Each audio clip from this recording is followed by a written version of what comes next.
December na, kumustahin natin ang presyo ng mga bilihing pampasko sa Divisoria. Live mula sa Maynila, may unang balita si James Agustin.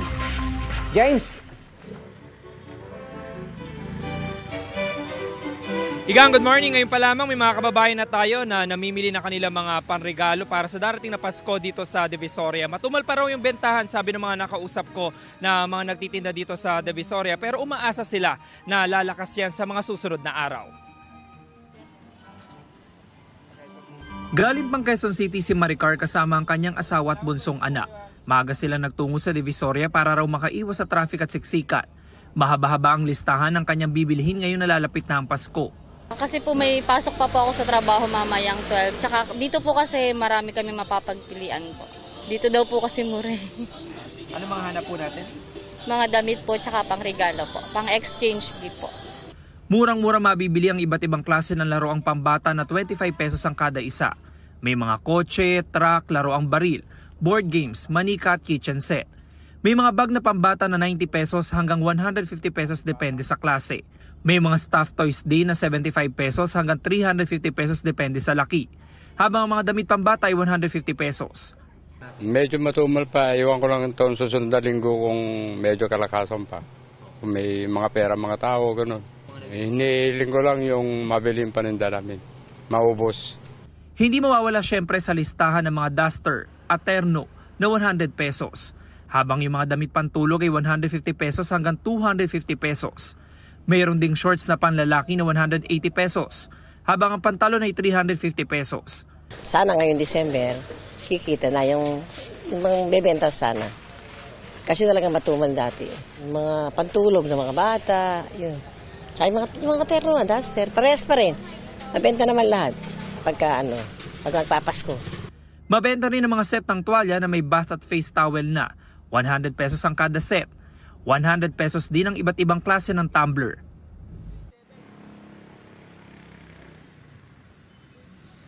Samantala ikan sa dami ng mapagpipilian dito sa Divisoria, ang pinakamagandang diskarte talaga para sa mga kababayan natin na magtutungo rito ay meron na po kayong listahan ng inyong mga bibilhin at re-regaluhan. At syempre, huwag niyong kakalimutan yung inyong mga budget at pwede pa kayong tumawad kapag marami kayong bibilhin na mga panregalo dito sa Divisoria. Yung manilitas mula dito sa Maynila, ako po si James Agustin para sa GMA Integrated News. Kasama rin sa mga lumahok sa kilos protesta kahapon ng ilang celebrities. Kanya-kanyang gimmick din ang iba pang mga ralista para maiparating ang kanilang panawagang panagutin na ang mga korap sa gobyerno. Ngayon ang balita si Marisol Abduraman. Placard o streamer, maging sa mga suot na t-shirt. Nagsusumigaw ang panawagan ng mga nagprotesta para sa trillion peso march sa People Power Monument. Ang panagutin ang mga corrupt. Ang iba, idinaan sa costume. Ang isang ito, nagaling Quezon Province, nag-ala Imelda Marcos. Ang ilan, may dalang alagang hayop. Ang asong ito, may nakakabit na mensaheng nangangagat ng korap. Ang mobile kulungan na ito, may mga mukha at nakapaskil ang mga pangalan ng mga nasasangkot sa flood control anomaly. May mga nakiisa ring personalidad gaya ni Pokwang. Sana po bigyan po ninyo ng pansin ang pangangailangan po, lalong-lalo na ng ating mga maliliit na mamamayan. Yung kaligtasan po ng bawat isa kapag kami mga sakuna, lalong-lalo na po yung mga flood control na yan. Elijah Canlas, Noel Cabangon, Ben and Ben. Ang mag-asawang ito sa protesta ginugol ang kanilang linggo para raw sa kanilang mga apo. It pains me to see them grow up in an environment like this. Sobrang unfair because we work really hard. There has to be results and results should be seen now. We cannot delay. Balik EDSA naman ang dalawang ito na parehong naging bahagi ng 1986 EDSA People Power Revolution. I am for the country. Gusto ko rin na mag-people power.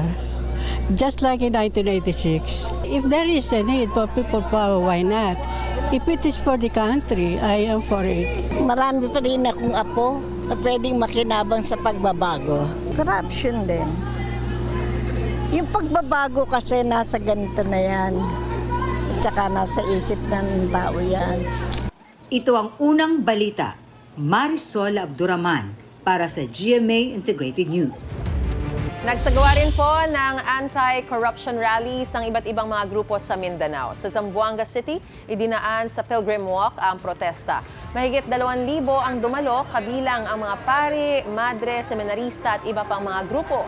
Pinaunahan din ng ilang tagasimbahan ng Trillion Peso 2.0 March sa Iligan City. Abot sa 500 naman ang nakiisa roon, karamihan ay nakasuot ng mga puting damit.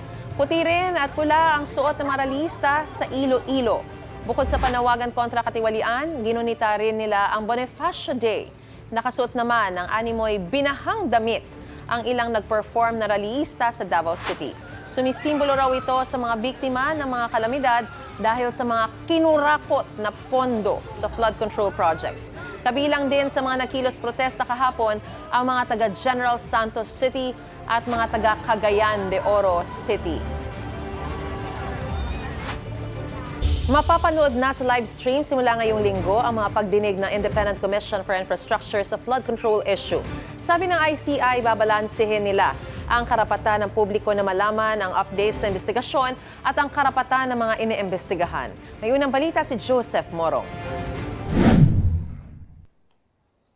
Pagkatapos ng isang buwan matapos unang i-anunsyo na ila-live stream ang mga pagdinig ng Independent Commission for Infrastructure o ICI, mangyayari na daw ito sa kanilang social media page ngayong linggo ayon sa ICI. We've set up the system, we've done our testing already and it's going to be available in YouTube. Pero hindi malinaw kung ano nga ba ang talagang mapapanood ng publiko dahil ang lahat ng 4 na kongresistang ipinatawag ng ICI ngayong linggo humingi ng executive session.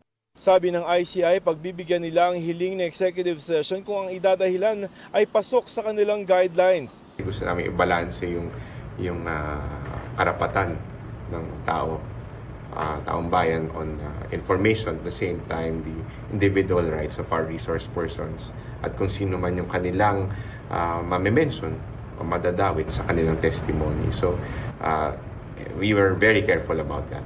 Base sa panuntunan ng Korte Suprema, ilan sa mga maaaring hindi isa publiko na mga impormasyon ay mga may kinalaman sa national defense o security kung mailalagay sa alanganin ng seguridad ng isang individual, mga privileged information o posible itong lumabag sa right to privacy.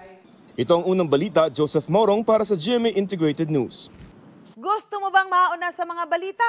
Mag-subscribe na sa GMA Integrated News sa YouTube at tumutok sa unang balita.